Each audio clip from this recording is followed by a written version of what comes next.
વિસ્તારથી Ahmedabad municipal corporation દ્વારા શહેરના તળાવોને દબાણ મુક્ત કરવાના ઝુંબેશ તેજ કરવામાં આવી। ચંડોળા અને ઈસનપુર બાદ હવે વટવા વિસ્તારના વાંદરવટ તળાવ પર મેગા ડિમોલિશન હાથ ધરાયું, જેમાં તળાવની આસપાસ ખડકાયેલા 400થી વધુ ગેરકાયદેસર દબાણો દૂર કરવાની કામગીરી કરાઈ છે।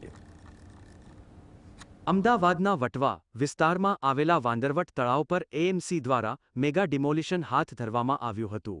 તંત્ર દ્વારા અગાઉ તમામ દબાણકર્તાઓને સ્વેચ્છાએ જગ્યા ખાલી કરવા કાયદેસરની નોટિસ આપવામાં આવી હતી। તેમ છતાં અમુક રહીશોએ દબાણ ન હટાવતા આખરે કોર્પોરેશનને બુલડોઝર ફેરવવાની ફરજ પડી હતી। વટવાના વાંદરવટ તળાવ આસપાસ ગેરકાયદેસર દબાણ દૂર કરવામાં આવ્યું છે। મુખ્ય ધાર્મિક સ્થાનો સિવાયના તમામ ગેરકાયદે બાંધકામો આ કામગીરી હેઠળ તોડી પાડવામાં આવ્યા। વાંદરવટ તળાવ ખાતે 420 રહેણાંક અને 30 કોમર્શિયલ દબાણો દૂર કર્યા હતા। માત્ર 3 કલાકમાં ફિરદૌસ મસ્જિદ અને 2 મંદિરો સિવાયના તમામ ગેરકાયદે બાંધકામો જમીનદોસ્ત કરાયા હતા।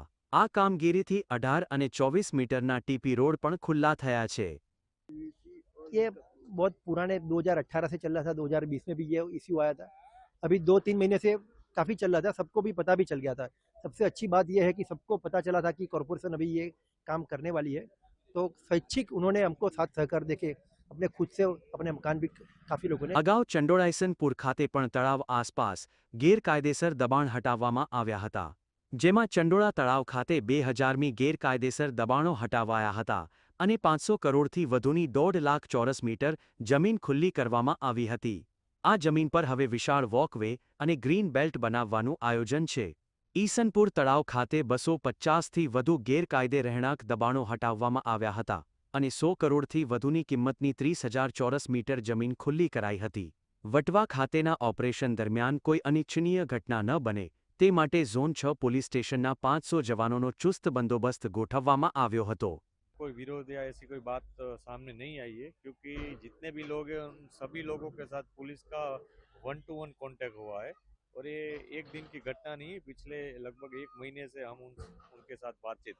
ગેરકાયદેસર દબાણો દૂર થયા બાદ આ તળાવને સરકારના પ્રોજેક્ટ હેઠળ વિકસાવવાનું આયોજન છે, જેનાથી શહેરની જળ સંગ્રહ ક્ષમતા અને ભૂગર્ભ જળ સ્તરમાં વધારો થશે તેમજ સ્થાનિકોને શુદ્ધ અને સુંદર પર્યાવરણ મળી રહેશે। વિરેન્દ્રસિંહ ભાટી, GS